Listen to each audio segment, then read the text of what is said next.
Today we welcome back Lee, Carroll and Monika Muranyi to share with us the wise and benevolent message of Kryon. Cryon's insights have a way of dissolving that imaginary box that we've constructed our life within and opens us up to a world of possibilities, new perspectives, and hope for ourselves and for humanity. Join us as Lee and Monika shine a brighter light on what is transpiring in the world at this time, Cryon's perspective on trauma, soul contracts, destiny versus free will, and so much more. Hi, everybody. Welcome back to the show.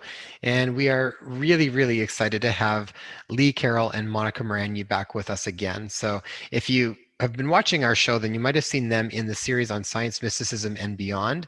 And we had such great feedback from them. And if you haven't listened to the channeled message of Kryon that comes through Lee Carroll, I would highly recommend that you go and check it out. We've got links in the show notes, so go and listen to some of that stuff. They've got a ton of free audio. They're like hundreds, if not thousands of hours worth of free audio. So go and check it out and just listen to some of the messages. I find that the message from Kryon is such a benevolent and hopeful message for humanity that when people start to feel kind of low, you can go and listen to some of the messages from Kryon and it will definitely help change your perspective. And that's exactly why we wanted to have him here for the series on trauma. We wanted to get a different perspective. And like I've mentioned many times, we talked to lots of different people in very diverse areas of these concepts or these topics that we are bringing to the table. And I want very different perspectives to see what lands for people, what can help us get out of the box that we're living our life in and see everything from a different perspective. In this episode, we get into a lot of other things outside of just trauma. We definitely get Cryon's perspective on trauma, but outside of that, we talk about things like soul contracts and destiny versus free will. He gives us some updates on what's going on in the world at this point in time and what are some of the messages that have been coming in that we can look forward to coming in the near future. So some of those messages are also very important, I think, and they help to give us some perspective as far as when different information starts to show up that we are aware of it. So I hope you really enjoy this episode. We very much enjoyed talking to them, and I'm sure we'll have them back again at another point in time. But check out their information too on their website because it really is quite fascinating. I also want to take a quick moment to share with you why out of the different C60 products, I actually prefer C60 from Purple Power. There's a few key things that I think are really important to know, especially in the world of supplements and regulation, as far as it's not regulated in the same way that drugs are regulated. And so a lot of the onus on whether or not the product is actually a very good quality product comes on the person that's actually making it or the company that's making it. So there's certain key things I think are really important to look for. So when we look at C60, there's a few key things here that I think are really important. So first, it's locally made. So it's made in the USA. It's not outsourced to China or Vietnam or anywhere like that. They make it in-house in the USA. The other thing that you want to look at is 99.99% pure sublimated C60. So two things on this. First, it's 99.99%. A lot of times when you're looking for C60, it might be more like 99.9% or 99.95%. That's actually when it comes down to extracting the last bit of that C60, that extra 0.04% actually makes a big difference. And you want to make sure you're getting as much of it as possible. And sublimated is also really important. When you can use a process like sublimation, which basically is this endothermic process that converts it directly from solid to gas, you don't need to use harsh solvents to extract the product from. That's really important. You want to avoid solvents as much as you can. The next thing is that it uses 100% organic oils, okay, from farm direct carrier oils. So this C60 is in a oil and you take about a teaspoon or so a day, and it's the oil that's the carrier oil for the C60. So you've got very good quality 100% certified organic oils, olive oil, MCT oil, or avocado oil. Now, a lot of times oils themselves can be very damaged. I would say the vast majority of oils, particularly avocado and olive oil, are almost always damaged. If you pick them up from most places, they are already going to be an oxidized oil. So you want to get very good quality certified organic oils that you know are reputable. The other thing that for me is really important is because the industry is not regulated in the same way that drugs are regulated, you always want to see third party tested whenever you can. So third party tested means that they have a separate lab that comes in and basically assesses to make sure that what's in their product is actually in their product. They're going to check it for purity, quality, and concentration so that you know that what they say is in it is actually what you're getting. All too often, there's been studies where they have looked at things like probiotics, for example, where they would look at 10 different bottles and maybe 2 of them actually had in it what they said there was. Everything else was either already dead or didn't have in what it said it did. So it's a buyer beware kind of a market. It's also quality and safety controlled, so produce an FDA compliant GMP certified facility. And then a bonus is that it's free shipping for in the USA. In Canada, you would still have to pay shipping, but in the USA, anywhere in the USA, free shipping. That's the lowdown on why I think C60 from Purple Power is one of the best products out there for C60. So go check it out. You can read more about it. Their website has tons of information. If you're interested in purchasing the product, just pop over to my website at inspirehealthpodcast.com. Click the right top corner that says 15% off powerful antioxidant support and plug in the promo code when you get taken to the website. All in capitals, DRLOKEN. That's Dr. Loken in capital letters. You can also click the link in the show notes below and do the same thing. All right, everybody, I hope you enjoy this show and I will talk to you soon. Hi, everybody. Welcome back to the Inspire Health podcast as we continue on with our trauma recovery series from surviving to thriving. And in this week, we are really, really excited to have Lee Carroll and Monika Muranyi with us again. And they joined us before in episode 78 when we were doing the series on science, mysticism, and beyond. So that was a really well-received episode. So if you haven't checked that out, go back to episode 78 and that was a really fascinating conversation. We had so much great feedback around that. I mean, we talked about a lot of stuff around kids at that point and what was going on in the world and lots of great insights. So we really have always valued the insight that Kryon has shared. And so we wanted to bring Lee and Monika back again to get that perspective when we're talking about trauma and sort of what that means. Because as you know, when we do these series, we talk to lots of different people from very diverse perspectives to round a conversation out to see where things land, to shake things up a little bit and to get an idea of thinking outside of your traditional box of how we look into things. So before we kickstart, let me just pass it over to you, Lee, and then Monika. Just do a short intro so people know who we're talking to, and but get all the details on that in episode 78. So welcome to the show, guys. Thank you very much. Yeah, it's an honor to be here with you both. Yeah, it was. I think it was a year ago or something like that when we were talking to you before. We were in the middle of COVID at that time, as I recall. Yeah. So this is things that changed a little bit, but not the message. So Lee, for those who don't know, is a channeler, and Lee's been channeling a beautiful, loving energy called Kryon for over 30 years now, and I am Lee's partner, and I'm supposed to introduce you. Yeah. No, you introduce me. I'm going to look forward to hearing this. All right, so for 31 years, I've been the weird guy. Truly, what you hear today from me and the message, it may be very, very different than you expect. Remember, I'm a channeler. I deal with the esoterics. I deal with messages from a beautiful angel named Kryon. It's going to give you a whole, perhaps different perspective of how things are seen from the other side of the veil. So just get ready for that. It may not be what you agree with, but at least you'll hear it. And that's, of course, why this program exists. Monika joined me about 10 years ago, I would say. At this time, she has 4 books of her own. I got, I think, 14 or so. And they are more compilations of the subject-driven things that Kryon has talked about. And she has one, the latest one, The Women of Lemuria, which just opens a whole nother subject. So she's very, very much on board. And the 2 of us have been doing this broadcast now for a year called Healing Wednesdays, where every single Wednesday we do a program, much like this program you're seeing now from our guests. We're doing the same kinds of things and we have our guests. So it's kind of like we're going back and forth. Absolutely.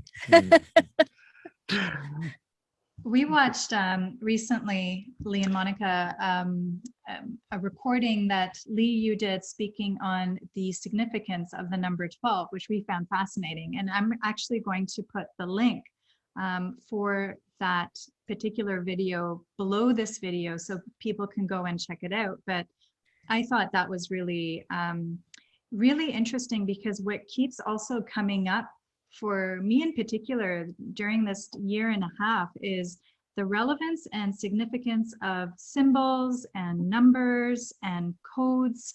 And it's blown my mind open in so many ways. And so I'll share that you actually went into it in quite lengthy detail. So I won't take away from this recording and this discussion that we have planned today, but I will direct people to your video of that specific conversation below.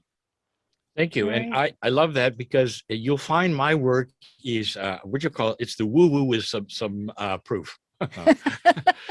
And that's because I used to be an engineer. And so it never goes away. And that is, there has to be either some substance, some proof, I've got to see it. And also because it makes sense. And when you come to the whole 12 thing that you're showing our people in the link, not only do I talk about the esoterics, I talk about the mathematics and the physics of it, that basically it means something esoterically beautifully, and also we're using the wrong number system in physics. So you take a look.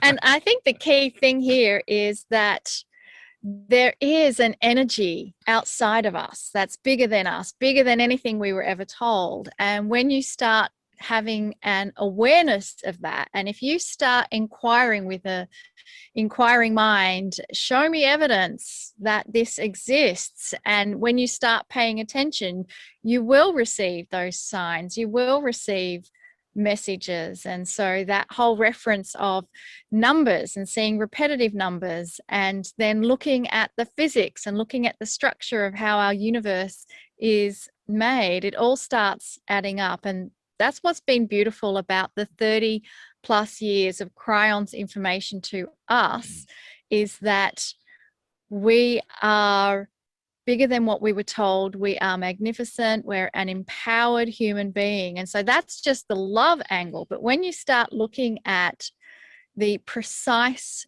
information on a scientific level that comes through Lee, that Kryon delivers in terms of physics, in terms of potentials that are in the field, and then those potentials come true, you have to start acknowledging that there is a greater force out there. Mm-hmm. Yeah. I think it's fascinating, because when I've listened to some of the stuff that Kryon's spoken about, or some other messages from different channels, I think they are so close. The people that are really, I think, probably paying attention to some of that and then trying to do something with it are like the cutting edge quantum physicists. Like they're hearing stuff and they're like, oh, that makes sense now. I'm sure that tweaks them in a way to now trying to figure out, how do I actually start to show that or prove that in certain ways. So to me, it's kind of it's like a segue of showing you what's possible, and then it triggers the creativity to try to figure out how to actually make it happen. That's just a whole nother section of what's happened to me and the physicists who contacted me, and what the inventions that are coming that I know about, and I've seen some of. It's very exciting. It's not necessarily what the show is about, but it's still extremely fascinating. And it's no accident that you host events with Dr. Todd. And I mean, we've become friends with Dr. Todd in this past little while, and what an absolute genius. Oh yeah. And we've also had conversations with Greg Braden. And so it's really amazing of these collaborations and collision of these traditionally separated worlds that's taking place right now, because I think it's giving birth to collaborations on a completely different level than we had previously allowed for. I think, if I can say this, if the creative source, if spirit, if God is the master physicist, creation, everything, it wouldn't be shocking, would it, if we start getting messages that are true and that are a little different than what we figured out on our own. And that when people start hearing that, especially physicists and doctors and researchers and all, and they start putting it together, there's a little bit of an aha. And they have to fight one thing. They have to fight that it came from a channeler. Should I look? And yet at the same time, it makes some sense.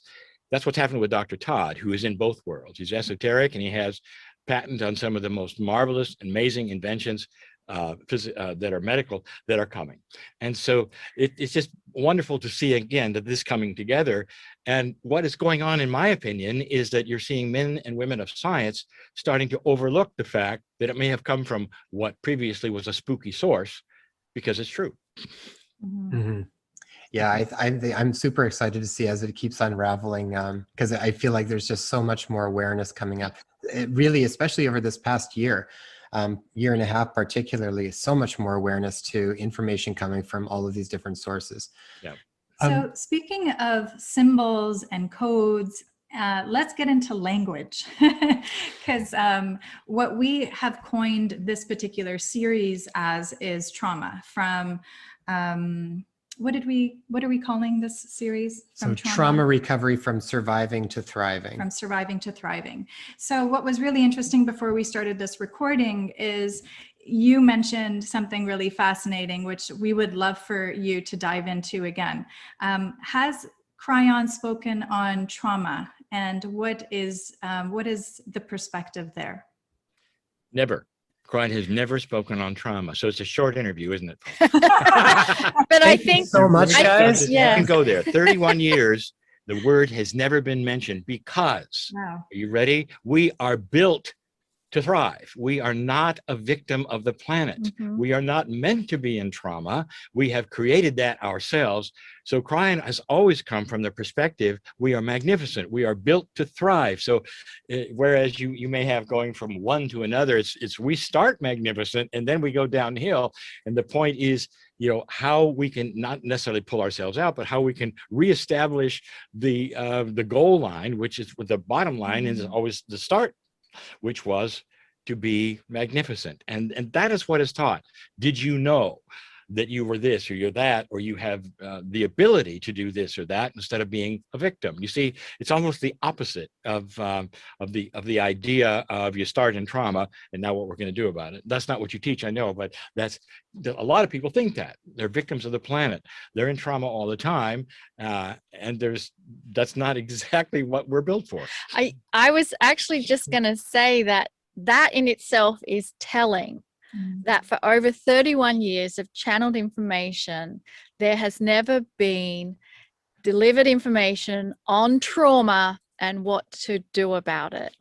And it just shows that when Kryon says we are from the other side of the veil, we've never been human, we automatically have a filter and a bias that limits us from seeing what that other state is or what that other perspective is. And that's what the teachings of Kryon are trying to show us and give us, that, hey, could there be another reality for what your perceived awareness is giving you in 3D vision and assessment? And one of the examples that Kryon will sometimes give is when we talk about suicide, for example. And for us in 3D, we would call that a trauma, very traumatic action.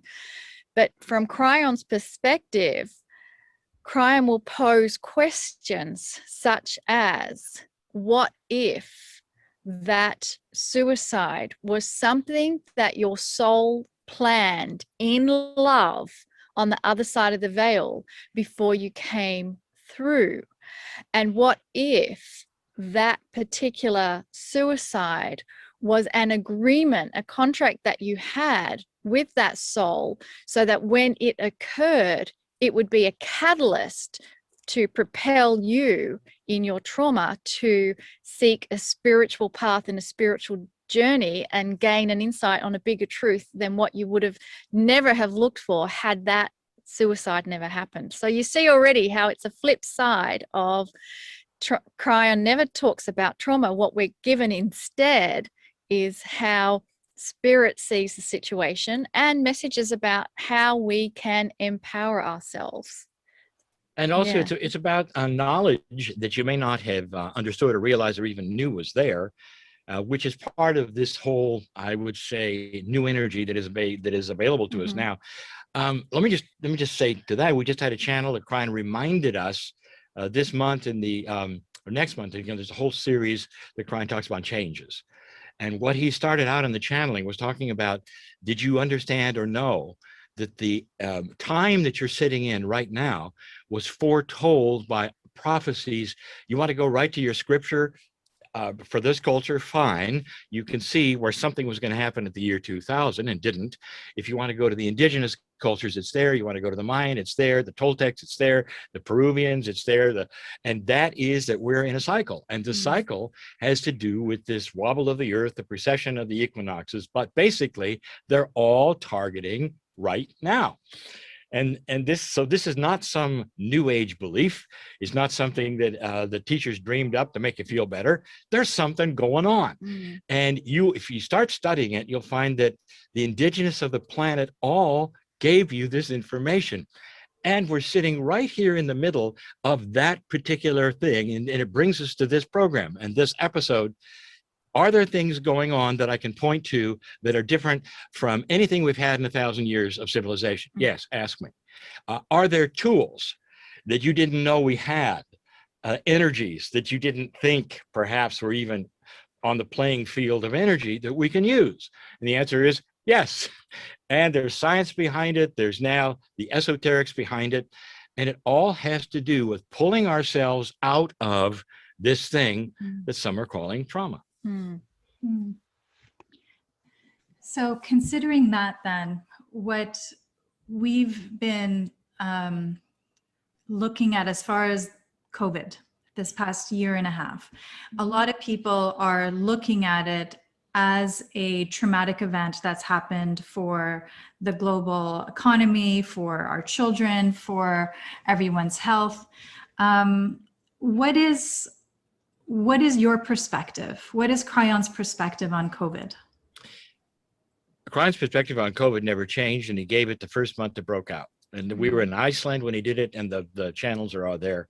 Then he qualified it later. You look at these things and you say, is death ever appropriate? Probably not. We do a lot of things to ourselves. Then you have to ask yourself, was COVID brought to us by humanity? And Kryon says, in a way, yes. And so it's not anything, first of all, that God did to us. But we have chosen to accelerate this time by doing something, and I'll give you the ABCs of it because Kryon has told us the metaphor of it. If you have a factory that's working at full speed, and it works and it works and it works, and pretty soon the machinery gets a bit old, and so you start patching it, and then somebody comes forward and say, well, these managers are corrupt, and these people are taking this, and this stuff's not working, and all of these things. Well, you can't stop the factory, because if you did, then nobody would get the product, and the products are needed, perhaps it's food or energy or whatever, and so it just goes, and pretty soon it starts to fail. So what has happened is this, is if you stop the factory, which was not possible before, you can retool. And that retooling not only can be done and all the dirt is swept away, but then when you start up again, the factory is going to be far, far more efficient than it ever was. Kryon said early on in COVID, you're worried about a failing economy. And Kryon said, it's going to be the opposite, just watch. And he has told us over and over, he said, it's almost like you had a war without any of the infrastructure being damaged. Instead, they took time out to rebuild all of these things. I would like to tell you what perhaps some people don't know. Our economy here in the States is racing back. Not only that, you take a look at the things that are the telling of the stock market, the stock market never crashed. By the way, that was another thing that they said would happen that didn't. And Kryon said, watch for this. And we're starting to see it. Did you know that in Los Angeles Harbor, for instance, down in Long Beach, that the ships are lined out to the horizon because they don't have the facilities to unload fast enough? Same thing is happening right now in the Chicago stockyards where they unload the trains.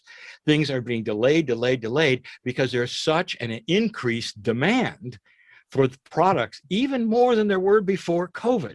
So first of all, let's dispel the fact that the economy is going to crash. It isn't. It's going to go the other way. It's already showing it's going the other way. We had a full stop, and relationships changed, jobs changed. I can't tell you some of the number of paradigms for just going to work have changed. And there are just thousands of people who are not going to work anymore. They're doing it in their homes. And they never could have done that before, but quickly they figured out how to do it because they had to do it.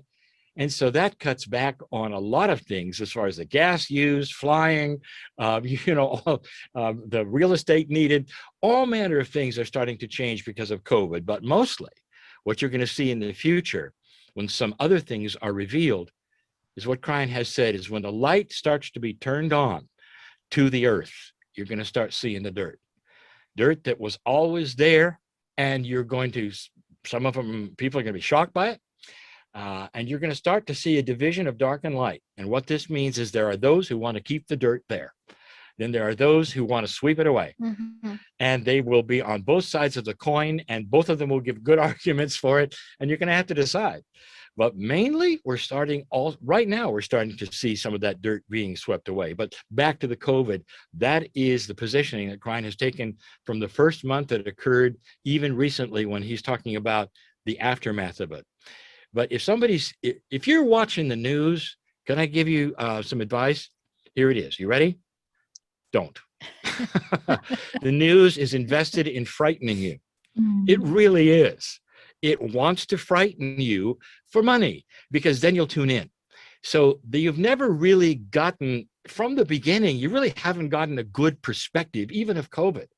Do you remember I probably talked about this in the last episode, and I'm sorry if I repeat myself, but do you remember that when we first saw it and we were glued to the news to see how many cases there were and what was going on and how it was sweeping the globe, you had all these numbers of infections and death and more infections and death. But what was missing was the recover column. 90% recovered. And they never reported the recovered column because that's not scary. Yeah. So this still is the attitude of the news today. Get your news on the internet from sources that you want and read it. Don't see it as a produced program that makes an emotional impact on you by design. If you see, when that's the news, that's television, that's movies, whatever. That's designed with music and everything else to be entertainment to frighten you. So if you don't believe me, just turn it off for a while. See how you feel, and then start getting it in other places. Get some from BBC and some other countries just to see how it fits in, and you're going to start to see it without drama, and you're going to go, well, this is very different. So I know it's a long answer to a question that I answered more than you asked. Thank you. That was No, I think perfect. that's Appreciate wonderful. that. Well, and like you said, when it feels like where we're kind of moving to now is this phase where you were talking about when the lights come on, then you start to see everything more clearly. It seems like that's it's kind of been going on for a while, but I feel like that's kind of coming on more and more. And I guess then at that point, when the light comes on and people see some of the stuff that's always been there, but they maybe didn't realize that it was there, I feel like that's where there's going to be a big impact on people that are going to start to either get overwhelmed by it, or it's going to be too scary or too uncomfortable or something along those lines. So I guess from that perspective, when that does start to happen, what can people do then that helps to give them more perspective around it? Well, Go ahead. I think a lot of that on an individual, because that's now looking at it on an individual level. I'm seeing something, I'm not comfortable with it, and I have fear over it. And the whole COVID stopping down was actually a new direction. In 30 years of channeling Kryon, Lee was then given an assignment by Kryon to go into a new direction, and that birthed the Healing Wednesday meetings, because Kryon said, you haven't figured it out, but when there is a channel, there's a portal of energy created. And when others listen to the channel, they step into that portal, and multi-dimensional healing energies are there. And over the years, there have been people sit in a channel and have spontaneous healings. But the whole direction of this Healing Wednesday program is creating a meditation called the Circle of 12, where you are not just stepping into the energy of that portal that Kryon has created, but you are then directing yourself to touch the multi-dimensional aspects of your soul. So it's almost like Kryon is giving instructions for you to do this so that you will eventually do it on your own without a Kryon channel and access the multi-dimensional energies of yourself. And the biggest thing that's come through in that program is that fear will shut down healing of any nature. You will never be able to heal, no matter what help you're getting from doctors and others, if you are in fear, period. And fear creates anxiety. And then let me just continue on a personal basis. Here's another bottom line. You were born with the tools, and this new energy we have are enhancing it to heal yourself. And I'm talking about healing from anxiety and fear and trauma. You were born magnificent. The idea is to get back to that magnificence instead of where you're sitting today, which is a result of the news. It's a result of your cultures, your society. It tells you you're no good, or bad things are going to happen. Or, and please excuse me, all of those of you who are invested in your belief system. If you have a belief system that says you were born dirty, I object to that. I don't think that is exactly what our creator had in mind. I don't think that's not what any of the channeling has ever said. You're born dirty and you haven't got a chance. And that is really fueling all of this. We come from a society where even we're learning about God.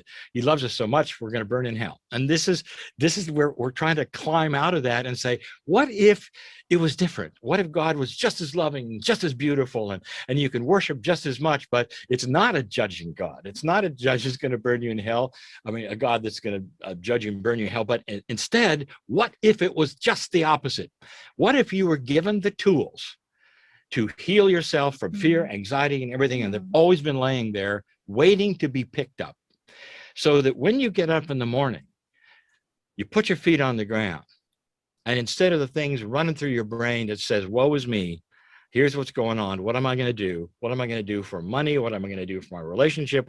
Instead, it's a whole different thing. And you come from a point of magnificence and say, this day, I claim good things. I claim benevolence. I claim kindness, and you move forward. And there will be those who say, this is so stupid. This is silly. That's a Pollyanna view of the earth, Lee. And we respect the fact that you're a channel and all, but it doesn't relate to us. Well, it can, and it should, especially when you hear some of the things that are happening with science. Why would science then come into a new age of metaphysics and be the esoterics? Because whether it's Princeton and the Global Consciousness Project, or whether it's others, they have learned something. They have learned that consciousness, how you think, is energy. It really is. It's got to be a player in the field of physics. There's got to be rules around energy and consciousness. I want to ask you, why is it that so many people will walk away being healed when all they got was a sugar-coated pill? Now that's called the placebo effect. And if you ask scientists, it ruins all kinds of experiments. It just ruins them. They'll say, oh, we got the placebo effect going. How are we going to find the efficacy of this drug? When they should be studying, why did they get well? All they thought they were going to get well, and they did. There is some energy there that is actually pulling on your chemistry when you think certain things. What's spontaneous remission? Why, when you take a tincture in homeopathy that is unmeasurable by so many tests, it's parts per million, it doesn't do anything but just sit there and give an instruction to your cells, to your consciousness to heal. And homeopathy has been with us for hundreds of years, and it works. And by the way, you're starting to see that at pharmacies. That's the first time in America. Homeopathy is the way of it in Europe. They have they still do it, but it's only creeping in now. But this is an example of instructions to consciousness. What I'm saying is that you can indeed think yourself healthy, because there's power in this, in the affirmations, how you think, how you approach life, that'll keep you out of trauma. You start at a point where you say, these are, today is going to be this and that. It's when you start looking at, why are you here? And whether you really do think you came in to be a victim, and you're going to spend all of your life trying to correct that. instead of thinking, maybe I came in magnificent and I want to just get back to that.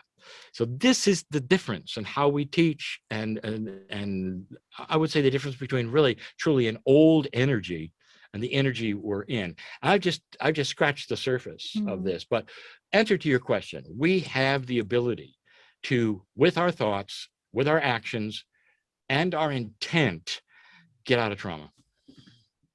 Yeah, I fully agree with that too. And I've often done talks where it's like, we've been so focused on things like the physiology and the biochemistry, and that's been all great, but I feel like it's all moving more and more now to looking at things like energy, frequency, vibration, magnetics, intent, light, sound. Like these are all the things that sort of are that precede what we see in the physiology and the biochemistry.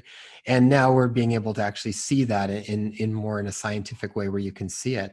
I just did a talk the other day, our 100th episode. I did a tribute to one of my teachers, Dr. David Hawkins, and I talked about the different levels of consciousness.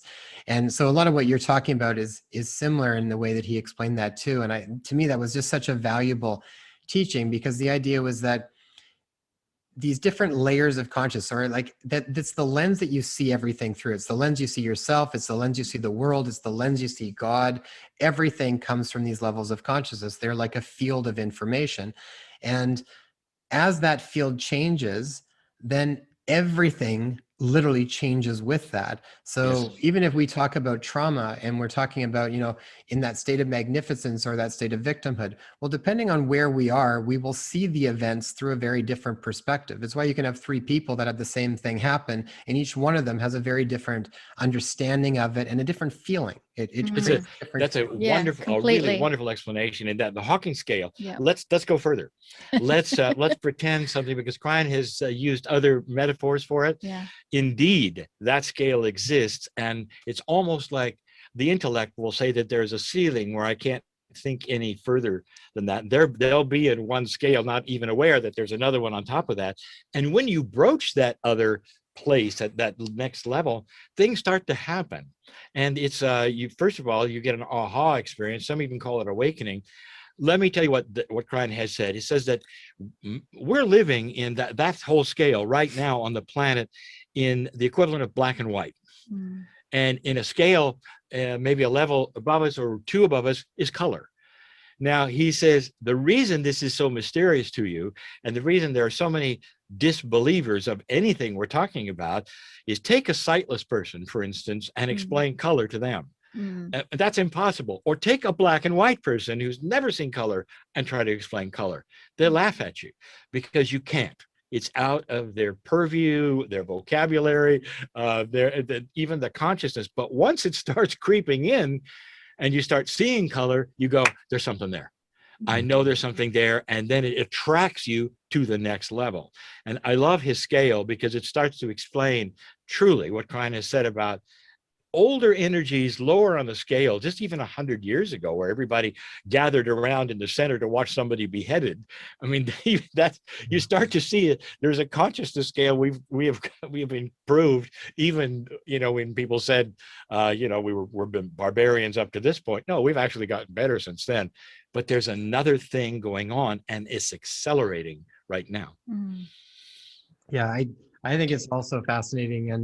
And the other thing with like these fields, it's like within those fields lies different potential reality or different potentials, because of the infinite potentials. If these fields are bigger, you have more access to some of these different solutions that you may not exist in these other fields.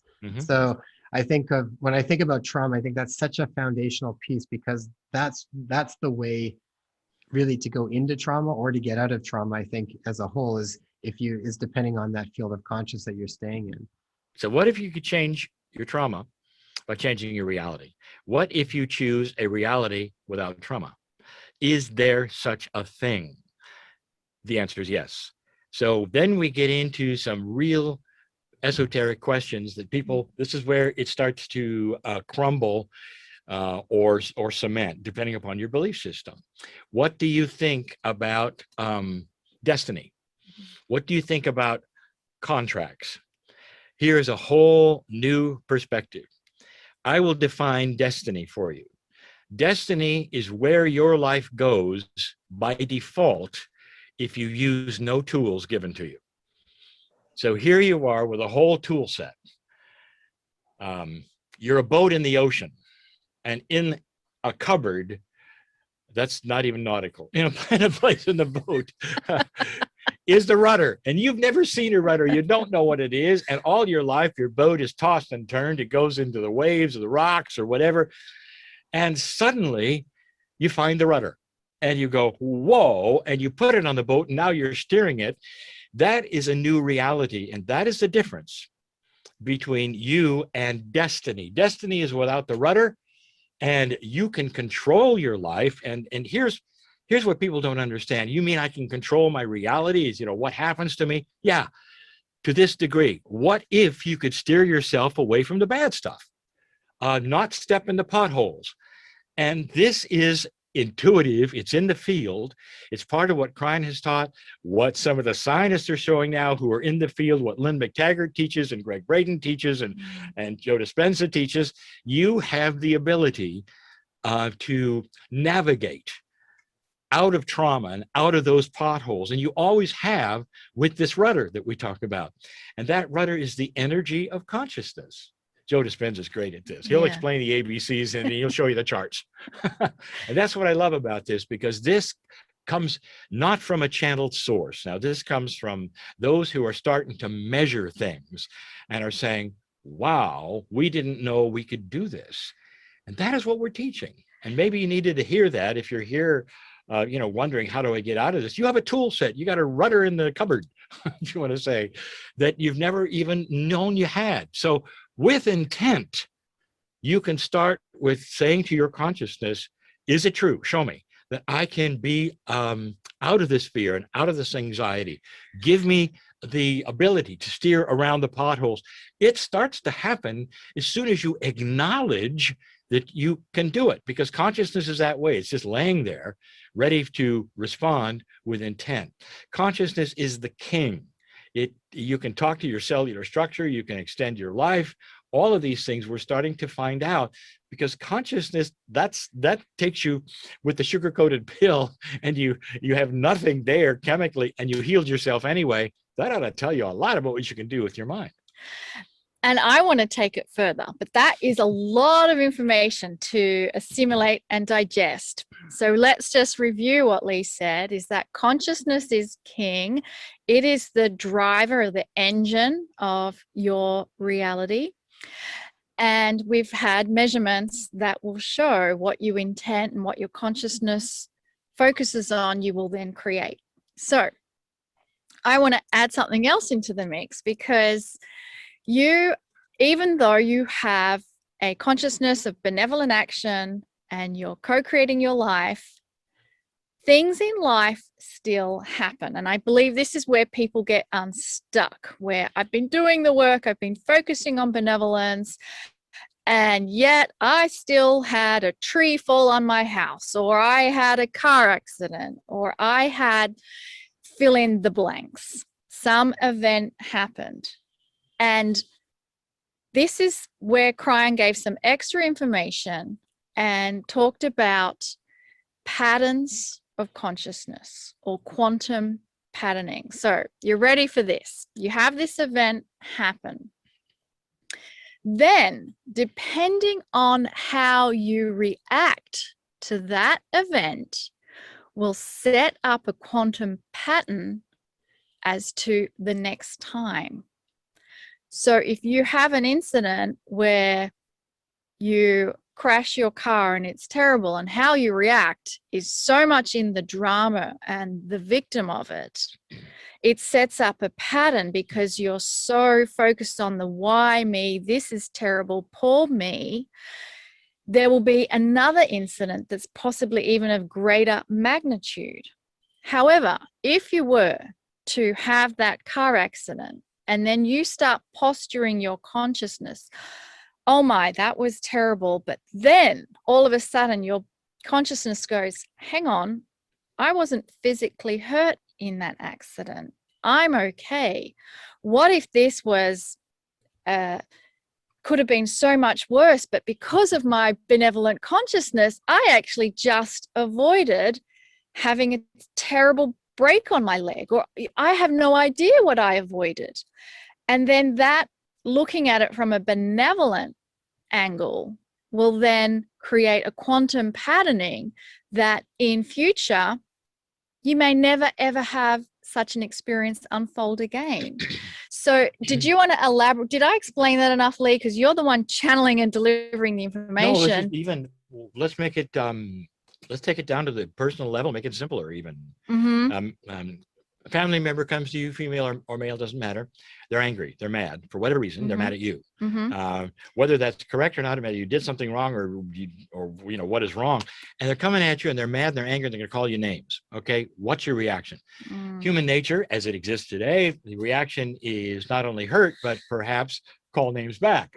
Do I have to explain this to you? Because this is the way human interaction happens. And you have an argument in the family and all this stuff. What if instead of that, oh, by the way, that is normal, or has been to this point of the old energy human nature interaction. So what happens next is more of the same. Are you aware of that? Are you on board with that? It'll be more of the same. What if instead it doesn't affect you, doesn't press your buttons, you're looking at them fly off the handle, call you names, get red in the face, and all you're thinking about is they're having a bad day. What can I do to make their day better? And that particular disengagement not only affects you, it affects them. It affects whether they'll come at you again, or perhaps they'll think about that reaction. And you set something in motion that is mature and benevolent. And it's not going to happen again like that. And it doesn't perpetuate the argument in the family. Do you understand that scenario? Yeah. That's what we're talking about. And I'll never forget one of the trips Lee and I made to Russia.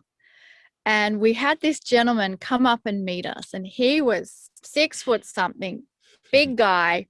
And he wanted to share his story with us. He was in a life that he said, if I didn't get out of that life, I probably would be dead. He was in like gangs and illicit deals and making money. And he came across The Journey Home. It's one of the only kind of novels that Lee has written in the Kryon series. She's got it there. Well, we didn't plan this. We didn't plan this, but really, honestly, he read that book and it completely changed his life. And he could so identify with the character of, all he wanted in life, and he was going about it completely the wrong way. And he said to us, how do you go from being a crooked gangster and then turn your life around into the one you can see in potentials, but it's night and day. However, he simply stuck with going with the energy, knowing that he wanted to get onto a different path. And slowly, over time, he managed to create a legitimate company, find the woman of his dreams, have a beautiful family, and was in love with life, waking up with the joy of a kid, with what is my next surprise for today. And then it blew me away when he showed us outside in his car, and he opened up the back of the car and said, look, I always have The Journey Home in here, and anybody who starts working in my company, they have to read this book as mandatory. I don't know how that went over in Moscow, but it just blew me away. And what it shows is that all it takes is a decision. It's a decision of what you want for your life. And you got to cognize. In other words, you got to believe it's doable. This is not a list of things that a doctor will give you, or something. You'll do this, do that, take this to that, and you're going to be well. You've got to believe it. Yeah. It's just one of those things that takes intent and belief to truly begin. Yeah. So many. That was wonderful. Thank you. So many questions that brought up for me. And I know we have a limited amount of time. So with regards to when you had mentioned a little bit further back when you spoke of light coming in, do you mean that metaphorically, or do you mean that that's actually physically happening? It's a metaphor. It's the best metaphor we have, and so things are not getting brighter, but it may seem like that because the metaphor has all of the attributes of real light. Now, what happens in a dark room? This is what Kryon talks about, and we've been in the dark. And you look at even history where you can't really see your neighbors and you can't see much. And so, what do? You kind of huddle together and protect yourself, and then you convince yourself that your neighbors are bad people after your stuff because you can't see them. And then you get war and everything else. Now, suddenly a light starts to appear, and this light then illuminates the room. Now, there's your metaphor. And in the illuminating of the room, suddenly you can see those who are next to you that you were afraid of before, and you say, well, wait a minute, they're just like us. And suddenly war starts to clear. The light gets brighter and even brighter. And then you say, these walls need painting. And so the answer to your question, it is a metaphor, but it follows suit to real light. Can I give you just, and excuse me if I gave it to you before a year ago when we talked about. Kryon says light is turning on in your culture and on your earth, and starting to illuminate things that have changed what you will permit and what you won't. In other words, you're climbing up the Hawkins scale, and this is being illuminated. There is your light again, awakening to light. So it's all metaphoric. But what it truly means for you is that you're starting to see things you didn't see before, and some of them are not acceptable. The Me Too movement is the prime one that I turn to right away. How long have women been subjugated in the way they have all over the planet, not just in the workplace, but almost everywhere? And the answer is forever. I mean, we can go back in our culture to the presidents we know who did these kinds of things and misused themselves and had other women and all this stuff. And you go really back, and you find it all through history. It's not new. And some people would say, well, this is just the way of it. And now we hit this energy, and suddenly it is not acceptable. And it's a big deal, folks. And people are starting to say, no more. You cannot do that. You can't be an important person and then make a woman then do whatever they want to in order to get to a certain position. That's no longer acceptable. And yet it always was. Something has happened. When you have 1,000 years of one kind of thing that's acceptable, and then suddenly you don't, something has happened.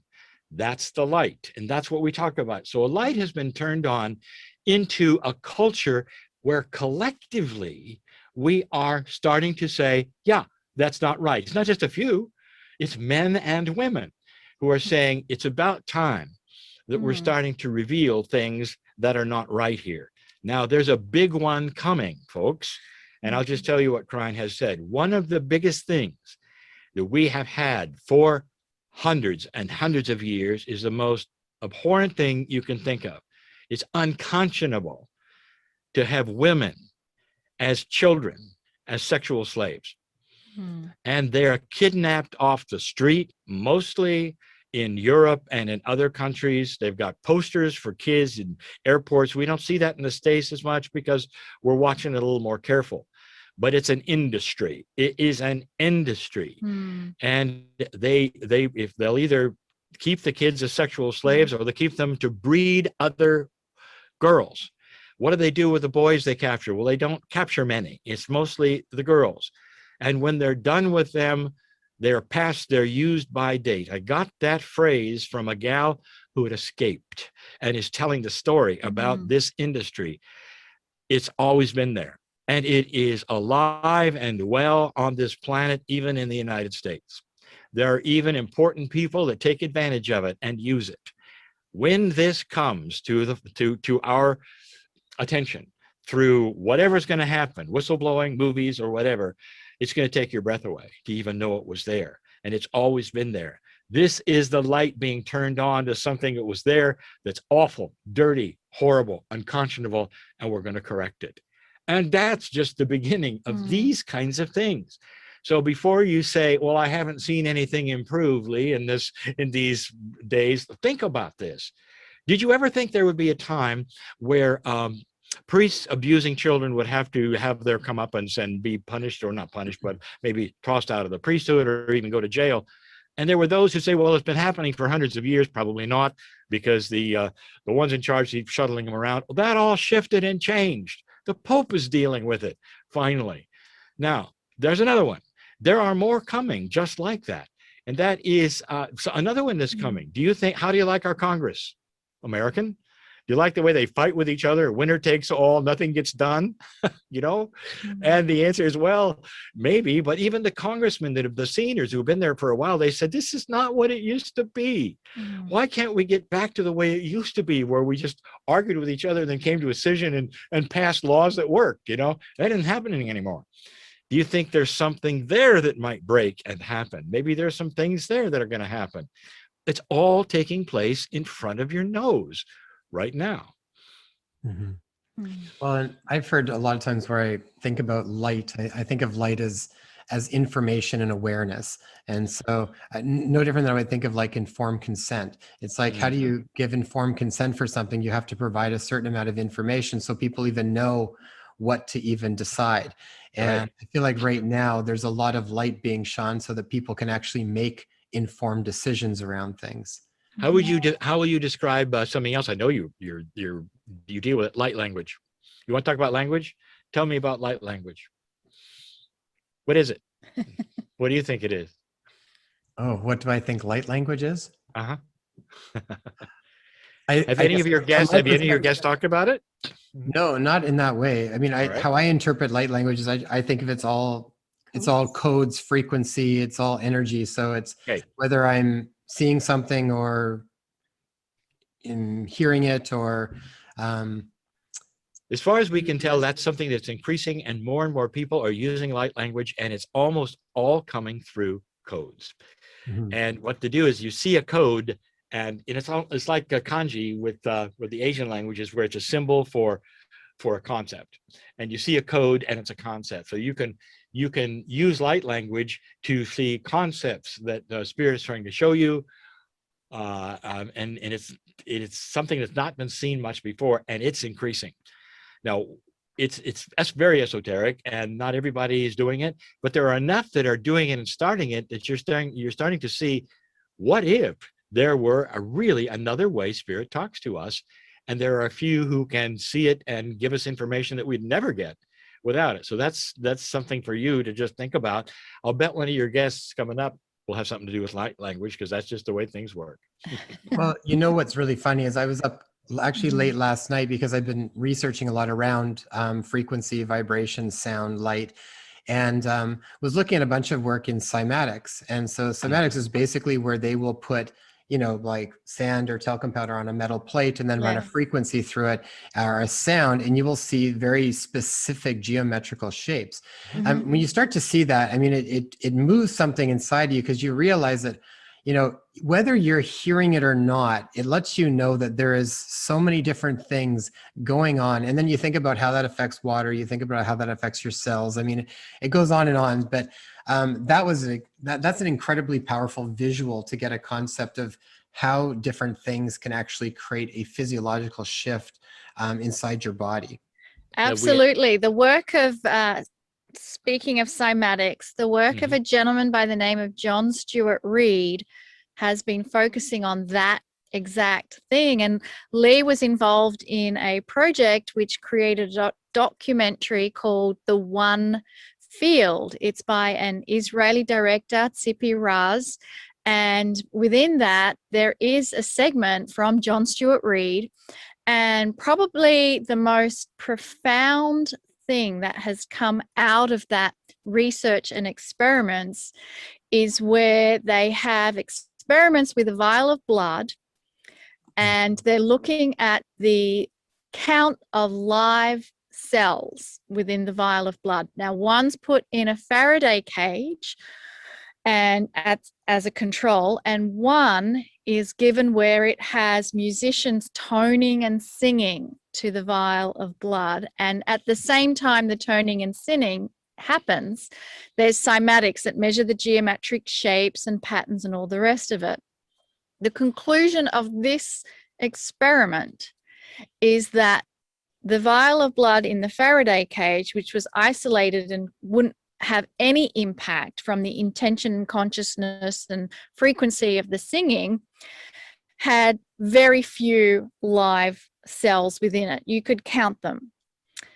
The other vial of blood completely blew John Stuart Reid away, and he had to do a second count on his original count because the machine was saying too many cells to count. You have to dilute the solution. It was beyond. It was beyond counter's the ability to count of that.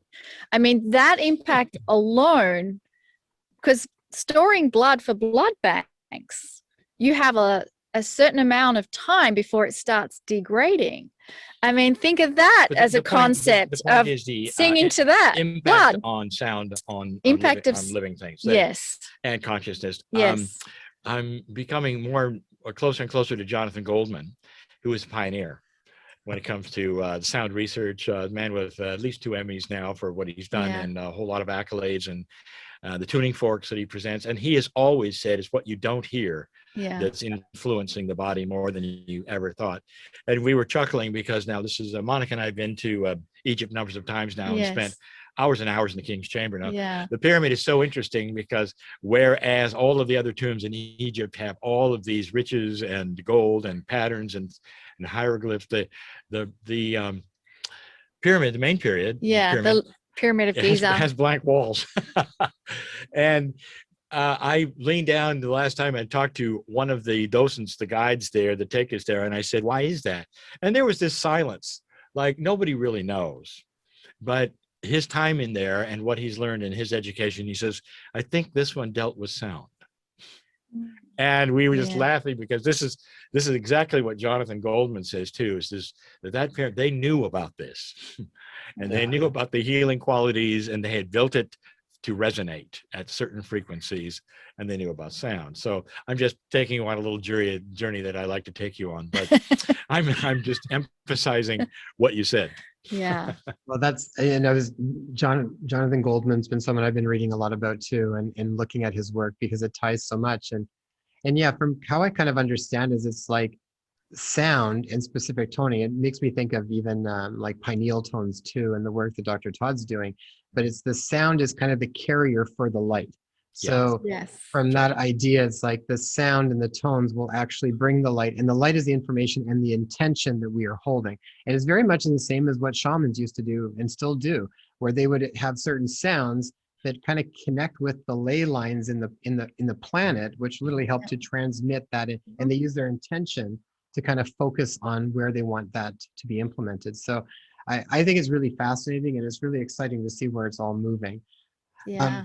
We have actually watched that documentary Winfield as well, and it's a great one. So we'll share. We'll put the link on that too at the bottom for viewers as well. You spoke of this old energy versus this new energy, and where human nature was with the old energy and where it's moving to through this new energy. Can you speak a little bit more about that? What it's going to do is beyond what anybody thinks. It's not just about, oh, we're going to have new inventions and we'll be kinder to each other. One of the things that Kryon said, just in I would say in some teachings that I have, and what I'm sure he's going to channel on very soon, because of this series we're doing in Change coming up in the Healing Wednesdays, is about what human nature is. It would be the point at which all psychology is measured from to help people. It's what happens with humans as they react to each other, what's normal. And then as you have people who come to you as a psychologist or psychologist who are having trouble, you try to bring them back to what you know about human nature, but it's considered to be a staple. In other words, it's never changes, and it's absolute. So human nature is human nature is human nature. And Kryon says, that's the big one. Human nature is going to shift. Yeah. Now, here we go with the scale again, because what if human nature will go as humanity itself to the next level? So when you have that happen, human nature then is not greed, absolute power corrupts, money is everything. It goes to a new scale where that's not the way people think, and they start treating each other better. That's coming. And that is what we see. This is what Kryon has said is hard to believe, because we're sitting in here in tough times. We're watching ugly stuff. You know, the other thing is, and I speak to all of those of other races, including my Black friends, who've asked the question over and over and over, is that, will anything ever really change? And the answer is yes. When you have that kind of a shift, you will have committees are saying, why don't we vet the police right out of the academy and see if there's anything in there we can tell whether it's going to be a problem before they get on the streets. I mean, what a concept. Has anybody thought of that? Yes. And these are the kinds of things where the issues that that raise their heads again and again and every few years, and the tragedies, that it just seems like it goes back to the old way. What if it doesn't this time? And we've learned something, and we're going to do something about it, so that there's a whole lot more kindness and equality and compassion between people that you'd think is never going to happen, and you haven't seen it yet. It's coming. So I would love to, I'd love to talk to you in 50 years. Go find me, because then we can talk about what happened. And this is just as simple. Kryon says it's as simple as that. Is that in your next incarnation, you're going to be dealing with this, and your history will show itself. In fact, he's made a statement that says there'll come a time when historians will look backwards and say everything before 2012 was the barbaric age. And you're going to have names for dispensations of ages of consciousness, just like the scales that you talked about. That's fascinating. Guys, last question. I was thinking, what can we do? This is the old human nature of thinking that we have to do something. What can we do today, right now, to facilitate this shift in consciousness that you're speaking of? Expect benevolence. Expect good things, and see yourself as being part of that reality. You wake up in the morning and you say, today I'm in control of what goes on in my life. And if I hit something that's negative, I'm going to react to it far differently than I ever did before. This works. And over and over and over, those who, like from heart math, studying coherence and what changes in a person when they start thinking differently, that is the answer. Don't expect bad things. Don't watch the news, because they're invested in giving you bad things. Don't necessarily be influenced by anyone but your own higher consciousness. Go for it, basically. Thank you. Beautiful. Guys, thank you so much for joining us again. It was such a pleasure talking to you. We'll definitely hook you guys up again in 50 years. Maybe sooner. But we might look a little different, but we'll be here. We're ready. We'll be ready. Are there any final thoughts or messages that you would want to share? Monika's great at that. For those of you who have heard snippets and pieces and want to know more about Kryon, there are hundreds, if not thousands, of hours worth of free channeled messages available. Kryon.com/free audio.